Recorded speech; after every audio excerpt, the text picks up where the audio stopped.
વિદ્યાર્થી મિત્રો, તો આજે આપણે ભણીશું ધોરણ 11 અર્થશાસ્ત્ર પાઠ 10 અંદાજપત્ર. અગાઉના લેક્ચરની અંદર આપણે 10.1 જેમાં અંદાજપત્રનો અર્થ વિશે અભ્યાસ કર્યો હતો અને તેમાંથી ફલિત થતી બાબતોનો આપણે અભ્યાસ કર્યો હતો. આપણે એવું શીખ્યા હતા કે આવનાર નાણાકીય વર્ષ માટે રાજ્ય સરકાર અને કેન્દ્ર સરકારના આવક અને ખર્ચના અંદાજો એ અંદાજપત્ર આપણને દર્શાવે છે. તો હવે આપણે તેનો અર્થ શીખ્યા પછી હવે આપણે અંદાજપત્રના પ્રકારો વિશે અભ્યાસ કરીશું. હવે આપણે જોઈએ તો 10.3. વિદ્યાર્થી મિત્રો, 10.2 છે તે આપણે ગુજરાત સરકારની ગાઈડલાઈન મુજબ 70% અભ્યાસક્રમમાં સમાવેશ થતો નથી. માટે આપણે 10.1 પરથી 10.3 પર આવેલા છીએ. એટલે હવે 10.3માં અંદાજપત્રના પ્રકારો વિશે અભ્યાસ કરીશું. અંદાજપત્રના 2 પ્રકાર હોય છે. સામાન્ય રીતે પ્રથમ છે સમતોલ અંદાજપત્ર અને બીજું છે અસમતોલ અંદાજપત્ર. અસમતોલ અંદાજપત્રમાં પણ 2 વિભાગ જોવા મળે છે. તેમાં પ્રથમ છે ખાધવાળું અંદાજપત્ર અને બીજું છે પુરાંતવાળું અંદાજપત્ર. હિસાબી નિયમો મુજબ તો તમામ અંદાજપત્રો સમતોલ જ હોય છે, કારણ કે તેનો બંને બાજુએ સરખું નાણાકીય મૂલ્ય બતાવાય છે. પરંતુ વાસ્તવમાં રાજ્યના અંદાજપત્રો સમતોલ અથવા અસમતોલ હોય છે. તો હવે તેનો આપણે અભ્યાસ કરીશું. સમતોલ અંદાજપત્ર. આવક અને ખર્ચના વાસ્તવિક અંદાજો પ્રમાણે સમતોલ અંદાજપત્ર એટલે એવું અંદાજપત્ર જ્યાં સરકારી ખર્ચ જે અંદાજિત કરેલો છે તેની અંદાજિત આવક જેટલો જ હોય. આ એક સ્થિતિ છે તે આદર્શ સ્થિતિ ગણવામાં આવે છે, જ્યાં સરકારના ખર્ચ અને આવકના અંદાજો સરખા હોય છે. વિકસતા દેશો માટે આવું અંદાજપત્ર બિનવ્યવહારુ છે, જ્યારે અમુક વિકસિત દેશોમાં સંરક્ષણ અને વૃદ્ધિદર વધારવા માટે રાજ્ય વધુ ખર્ચ કરે છે અને અંદાજપત્ર વાસ્તવમાં સમતોલ હોતું નથી. હવે અહીંયા આપણને આપેલું છે કે સમતોલ અંદાજપત્ર. તો સમતોલ અંદાજપત્ર એટલે કે સરકારે આવનાર નાણાકીય વર્ષ માટે જે ખર્ચ છે એની સામે આવક દર્શાવેલી હોય છે. એટલે કે રાજ્ય સરકાર અને કેન્દ્ર સરકાર જે આવનાર નાણાકીય વર્ષ માટે ખર્ચ કરવાના છે, જેના દ્વારા આંતરમાળખાકીય વિકાસનું સર્જન થવાનું છે, તેની સામે આવક દર્શાવેલી હોય છે. તો ખર્ચની સામે આવક પૂરતા પ્રમાણમાં યોગ્ય થાય તો આ અંદાજપત્ર છે તે સમતોલ અંદાજપત્ર કહે છે. એટલે કે ખર્ચ જેટલી જ આવક. હવે અહીંયા આ એક સમતોલ અંદાજપત્ર છે તે કેવી સ્થિતિ છે? આદર્શ સ્થિતિ છે, જ્યાં સરકારના ખર્ચ અને આવકના અંદાજો સરખા જોવા મળે છે. પરંતુ વિકસતા દેશો માટે આવું અંદાજપત્ર બિનવ્યવહારુ છે. એનું મુખ્ય કારણ એ છે કે વિકસિત દેશ છે તો એમાં માત્ર વિકાસની પ્રક્રિયા થઈ ચૂકેલી છે, એમને હવે માત્ર વૃદ્ધિ કરવાની છે. તો ત્યાં આવું અંદાજપત્ર છે તે વ્યવહારુ ગણી શકાય. પરંતુ જે દેશની અંદર જે દેશ અલ્પ વિકસિત છે, વિકાસમાન દેશ છે, વિકાસશીલ દેશ છે, તો આ દેશમાં હજુ વિકાસની પ્રક્રિયા બાકી છે. તો એમની માટે આ અંદાજપત્ર છે તે બિનવ્યવહારુ હોઈ શકે છે. જે ખર્ચનો અંદાજ મૂકેલો છે ભવિષ્યમાં તેના કરતાં ખર્ચ વધી પણ શકે છે, એટલા માટે બિનવ્યવહારુ છે. અમુક વિકસિત દેશોમાં સંરક્ષણ અને વૃદ્ધિદર વધારવા માટે રાજ્ય વધુ ખર્ચ કરે છે અને અંદાજપત્ર વાસ્તવમાં સમતોલ હોતું નથી. એટલે કે જે ખર્ચનો અંદાજ મૂકેલો છે તેની સામે આવક એટલી જે ક્ષેત્રમાંથી ક્યાંથી આવક પ્રાપ્ત થશે, તો એટલી આવક પ્રાપ્ત ન થઈ હોય તો ત્યારે ખર્ચ વધતા અંદાજપત્ર છે તે અસમતોલ પણ બની શકે છે. એટલે કે અંદાજપત્ર વાસ્તવમાં સમતોલ હોતું નથી. એટલે ખર્ચ વધુ પણ હોય છે અને ખર્ચ ઓછો પણ હોઈ શકે છે. તો સરકારના ખર્ચ અને આવકના અંદાજો જે જગ્યાએ સરખા જોવા મળે તો આ અંદાજપત્ર છે તે સમતોલ અંદાજપત્ર છે. પરંતુ આ વિકાસશીલ દેશની અંદર આવું અંદાજપત્ર બિનવ્યવહારુ છે. હવે આપણે જોઈએ સમતોલ અંદાજપત્રના ફાયદા. આવક અને ખર્ચના અંદાજ સરખા હોય તેવા સમતોલ અંદાજપત્રના ફાયદા નીચે મુજબ છે. તેમાં પ્રથમ જોઈએ તો આર્થિક સ્થિરતા જળવાઈ રહે છે.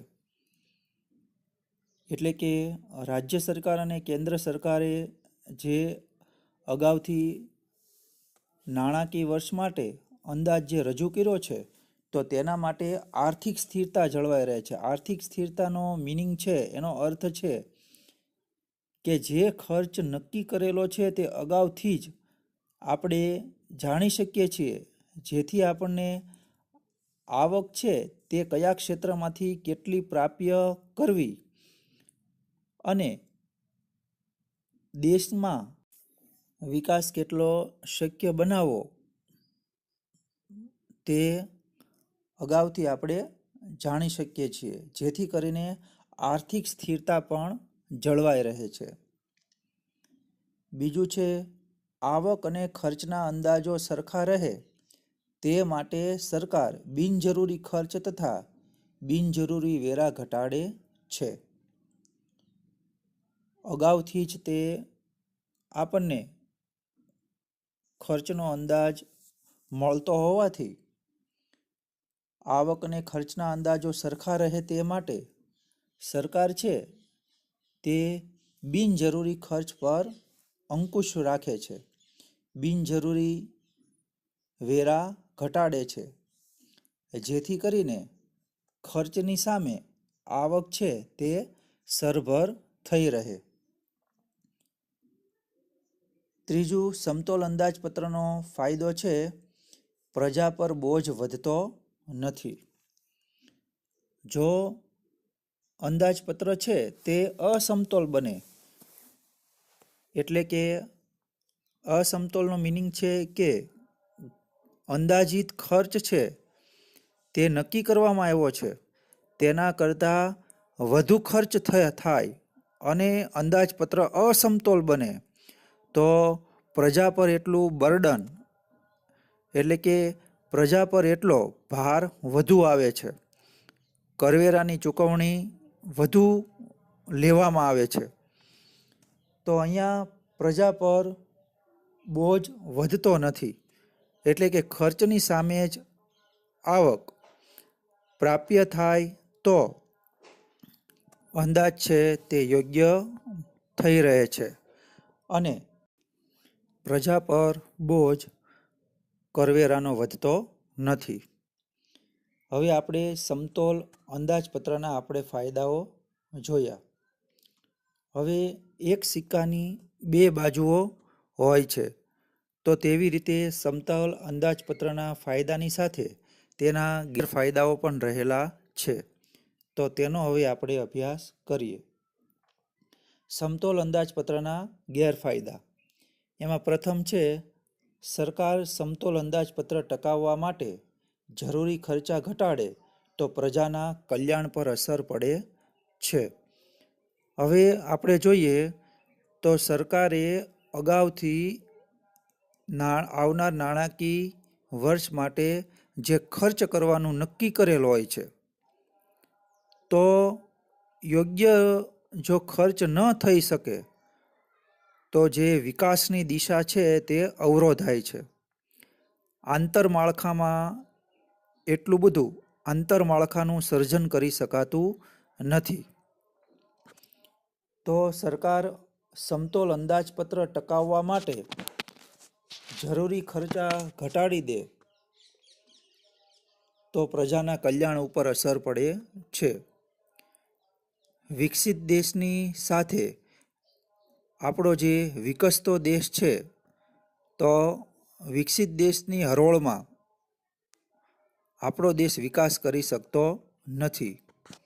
પ્રજા છે તે વાહન વ્યવહાર, સંદેશા વ્યવહાર, બેન્કિંગ, વીમો, વખાર, પાણી, પુરવઠો, સેનિટેશન, શિક્ષણ, આરોગ્ય, આ બધી સુવિધાઓ છે તેમાં ઘટાડો નોંધાય છે. વિકાસની દિશા ઓછી થાય છે. તો આમ સરકાર સમતોલ અંદાજપત્ર ટકાવવા માટે જો તે જરૂરી ખર્ચ ન કરે તો તેની સીધી અસર પ્રજાના કલ્યાણ પર પડતી જોવા મળે છે.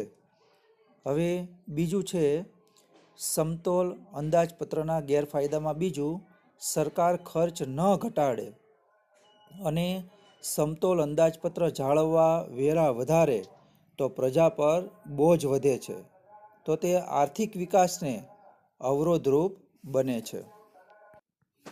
હવે આપણે અહીંયા જોઈએ તો સરકાર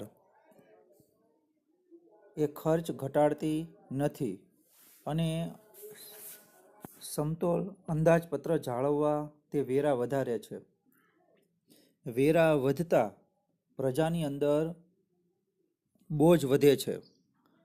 કરવેરાનો બોજ વધતા અસંતોષની લાગણી પ્રવર્તે છે. સરકાર પોતે વિકાસ કરવા ઈચ્છે છે, પરંતુ તેનું બર્ડન, તેનો બોજ પ્રજા ઉપર આવે છે. પ્રજા વેરા વધુ ચૂકવવાથી તે પોતે મૂડી બચાવી શકતી નથી. અન્ય ક્ષેત્રની અંદર પોતે મૂડી રોકાણ કરી શકતી નથી. નાણાંનું ઉપાર્જન થતું નથી. બેરોજગારીનો પ્રશ્ન છે તે પણ હલ થતો નથી. ગરીબી વધતી જોવા મળે છે. તો આમ સરકાર બોજ વધારતા વ્યક્તિ વધુ કરવેરા ચૂકવતા મૂડીરોકાણ કરવાની ઈચ્છા હોવા છતાં પણ સરકાર પોતે વેરો વધારતા તે વેરા પાછળ ખર્ચ કરે છે. મૂડીની બચત થઈ શકતી નથી અને અર્થતંત્રનું માળખું છે તે જોખમી બને છે. આમ આર્થિક વિકાસ અવરોધાય છે. એડમ સ્મિથે સમતોલ અંદાજપત્રની તરફેણ કરી હતી, પરંતુ જે.એમ. કેન્સે અસમતોલ અંદાજપત્રની ભલામણ કરી હતી. તો આપણે જોઈ શકીએ છીએ કે એડમ સ્મિથ અને જે.એમ. કેન્સ બંને નિષ્ણાંતો છે તે અલગ અલગ અંદાજપત્રની તરફેણ કરે છે. એક સમતોલ અંદાજપત્રની તરફેણ કરે છે અને બીજા નિષ્ણાંત છે તેમના મતે અસમતોલ અંદાજપત્રની તરફેણ કરે છે. અસમતોલ અંદાજપત્ર. આ પ્રકારના અંદાજપત્રમાં અંદાજિત આવક અને અંદાજિત ખર્ચ સરખા થતા નથી. આવી અસમતુલા બે રીતે હોઈ શકે છે. તેમાં પ્રથમ છે તે ખાધવાળું અંદાજપત્ર એટલે કે માઇનસ, અને બીજું છે તે પુરાંતવાળું અંદાજપત્ર એટલે કે પ્લસ. ખાધવાળું અંદાજપત્રમાં આપણે જોઈએ તો સરકારનું અંદાજિત ખર્ચ જ્યારે સરકારની અંદાજિત આવક કરતાં વધુ હોય તેવું અંદાજપત્ર ખાધવાળું કહેવામાં આવે છે. એટલે કે ખાધવાળું અંદાજપત્ર બરાબર અંદાજિત ખર્ચ માઇનસ અંદાજિત આવક. એટલે અહીંયા સરકારના અંદાજ મુજબ જે ખર્ચ કરવાનું હતું તે વધતું જોવા મળે છે. તેની સામે આવક છે તે ઓછી પ્રાપ્ય થાય છે. અંદાજપત્ર એ તો માત્ર શું છે કે આવનાર નાણાકીય વર્ષ માટેનો માત્ર આવક ખર્ચનો અંદાજ છે. તો અહીંયા સરકાર જે અંદાજ મેળવે છે તેમાં માત્ર ને માત્ર સરકારને અંદાજ મુજબ ખર્ચ વધતો જોવા મળે છે. તેની સામે આવક પ્રાપ્ય થતી નથી. ત્યારે આ અંદાજપત્ર છે તે અસમતોલ અંદાજપત્ર જેમાં ખાધવાળું અંદાજપત્ર બને છે. એટલે કે આવક છે તે તેમાં તૂટે છે અથવા આવક પ્રાપ્ય સામે થતી નથી. એટલે એના પછીના વર્ષે જે કોઈ પણ પ્રકારનું અંદાજપત્ર તૈયાર થશે તેમાં આ ખાધવાળા અંદાજપત્રની અસર જોવા મળશે. ખાધવાળું અંદાજપત્રમાં આપણે જોઈએ તો જે ખર્ચ છે તે વધતા અને આવક ઘટતા તેટલી આવકની તૂટ પડે છે, તેટલી આવક ઘટે છે. એટલે કે ખાધ પડતી જોવા મળે છે. તો ખર્ચની સામે આવક પ્રાપ્ય થતી હોતી નથી અને આ અંદાજપત્ર ખાધવાળું બને છે. હવે વિકસતા દેશોમાં સરકારો આર્થિક વિકાસ માટે ખૂબ જાહેર ખર્ચ કરતા હોય છે. એટલે કે વિકસિત દેશની તુલનામાં વિકસતા દેશોમાં આંતરમાળખા પાછળ ઘણો મોટો ખર્ચ થતો હોય છે. જેવા કે વાહન વ્યવહાર, સંદેશા વ્યવહાર, બેન્કિંગ, વીમો, વખારની સેવાઓ, રસ્તાઓની સેવાઓ, પાણીની સુવિધાઓ, ગટર વ્યવસ્થા એટલે કે સેનિટેશનની સુવિધાઓ, શિક્ષણ, આરોગ્ય વગેરે પાછળ ખૂબ જ મોટા પ્રમાણમાં ખર્ચ થતો હોય છે. તો વિકસતા દેશોમાં સરકારો આર્થિક વિકાસ માટે ખૂબ જ જાહેર ખર્ચ કરતા જોવા મળે છે. સંરક્ષણ, શિક્ષણ, સામાજિક સેવાઓ વગેરે પાછળ ખર્ચ થાય છે. આથી સરકાર પાસે આવકના સાધનો ટાંચા હોય છે એટલે ઓછા હોય છે. તો અહીંયા આપણે જોઈએ તો ખર્ચ સરકારનો વધુ અને આવક ઓછી પ્રાપ્ત થાય છે. એટલે કે સરકારને આવક ઓછી પ્રાપ્ત થતાં તે ત્યાં ખાધ જોવા મળે છે, ત્યાં આવકની તૂટ જોવા મળે છે. કરવેરા ભરવાની ક્ષમતા લોકોમાં ઓછી હોય છે. અગાઉ આપણે જોયું કે જો સરકાર કરવેરા વધારે તો પણ પ્રજાની અંદર રોષની લાગણી પ્રવર્તે છે. આમ બીજી તરફ જોઈએ તો સરકાર કરવેરા વધારે તો વ્યક્તિ છે તે મૂડીરોકાણ એટલે કે બચત કરી શકતો નથી. બચતના અભાવે મૂડીરોકાણ પણ થઈ શકતું નથી, જેની પણ અર્થતંત્ર ઉપર અસર જોવા મળે છે. એટલે કે બેરોજગારીનું પ્રમાણ જોવા મળે છે અને ગરીબી પણ વધતી જોવા મળે છે. તો કરવેરા ભરવાની ક્ષમતા લોકોમાં ઓછી હોય છે, માટે આવક કરતાં ખર્ચ વધારે થાય છે અને ખાધવાળું અંદાજપત્ર બને છે. હવે પછીનું અંદાજપત્ર છે તે પુરાંતવાળું અંદાજપત્ર. અંદાજિત ખર્ચ કરતાં અંદાજિત આવક વધારે હોય તેવું અંદાજપત્ર પુરાંતવાળું અંદાજપત્ર કહેવામાં આવે છે. પુરાંતવાળું અંદાજપત્ર છે તે એક સારી સ્થિતિનો અનુભવ કરાવે છે અથવા સારી સ્થિતિ દર્શાવે છે. આવું અંદાજપત્ર છે તે અલ્પ વિકસિત દેશમાં નહીં પરંતુ વિકસિત દેશમાં જોવા મળે છે, જે જગ્યાએ વિકાસની પ્રક્રિયા તેમજ આંતરમાળખું વ્યવસ્થિત રીતે ગોઠવાયેલું જોવા મળે છે. માત્ર ને માત્ર વિકાસ પછીની પ્રક્રિયા એટલે કે વૃદ્ધિ કરતો દેશ છે ત્યાં આવું અંદાજપત્ર જોવા મળે છે. તો આવા અંદાજપત્ર ખાસ કરીને વિકસિત દેશમાં જોવા મળે છે. અહીં સરકારનું ખર્ચ ઓછું અને આવક વધારે પ્રમાણમાં હોવાથી સરકારે જે વિકાસ માટેના ખર્ચ કરવાનો છે, જે આંતરમાળખાકીય ખર્ચ કરવાનો છે, તો તે ખર્ચ તેને ઓછો કરવો પડે છે. તેનું મુખ્ય કારણ કે તેને ભૂતકાળની અંદર આ ખર્ચ કરી ચૂક્યા છે, તે માળખું ઊભું કરી શક્યા છે અને હવે તેમને માત્ર ને માત્ર વિકાસ થઈ ચૂક્યો છે પરંતુ માત્ર વૃદ્ધિ કરવાની છે. એટલે કે આવા વિકસિત દેશમાં આંતરમાળખાકીય પાછળ ખર્ચ થયેલો જોવા મળે છે, માળખું ઊભું થયેલું જોવા મળે છે.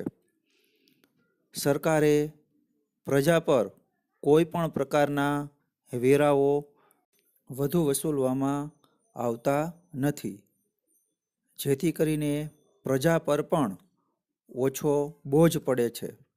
પ્રજા છે તે પોતાની કમાણીમાંથી સરકાર દ્વારા ઓછા વેરા લેવામાં આવતા હોવાથી તે બચત પણ કરી શકે છે.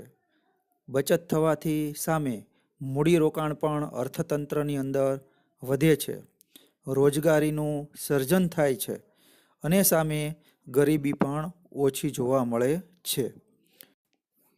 સરકારનું ખર્ચ ઓછું અને આવક વધારે હોવાથી પુરાંતવાળું હોય છે. સરકાર છે તે યોગ્ય દિશાની અંદર પોતે આંતરમાળખું ઊભું કરી શકે છે, વિકાસની દિશામાં પ્રગતિ કરી શકે છે અને વિકસિત દેશની ગતિ જાળવી શકે છે. તો આમ જોઈએ તો ખાધવાળું અંદાજપત્ર અને પુરાંતવાળું અંદાજપત્ર. તો આમ અસમતોલ અંદાજપત્રના આપણે બે પ્રકાર પાડી શકીએ છીએ, જેમાં ક્યારેક ખાધ જોવા મળે છે, સરકારનો ખર્ચ વધતા ખાધ જોવા મળે છે અને ક્યારેક પુરાંતવાળું અંદાજપત્ર પણ જોવા મળે છે. તો આમ આવનાર નાણાકીય વર્ષ માટેના આવક અને ખર્ચના અંદાજો નિશ્ચિત હોતા નથી. અંદાજપત્ર ક્યારેક ખાધ અને ક્યારેક પુરાંતવાળું જોવા મળે છે. તો આ બંનેની સ્થિતિમાં કયું સારું અંદાજપત્ર ગણાય? તો આમ જોઈએ તો અગાઉ આપણે જોયું તે પ્રમાણે એક નિષ્ણાંત છે તે સમતોલ અંદાજપત્રની અને બીજા નિષ્ણાંત છે તે અસમતોલ અંદાજપત્રની તરફેણ કરે છે. તો સમતોલ અંદાજપત્રમાં શું છે કે ભાઈ આવકની ખર્ચની સામે આવક છે તે યોગ્ય થઈ રહે છે, પરંતુ અસમતોલ અંદાજપત્રનો અર્થ એવો પણ થાય છે કે જ્યારે કોઈ પણ દેશ વિકાસની દિશામાં જઈ રહ્યો હોય, વિકસિત તરફ ગતિ કરી રહ્યો હોય, ત્યારે હંમેશા અંદાજપત્ર છે તે ખાધવાળું જોવા મળે છે, એટલે કે અસમતોલ જોવા મળે છે.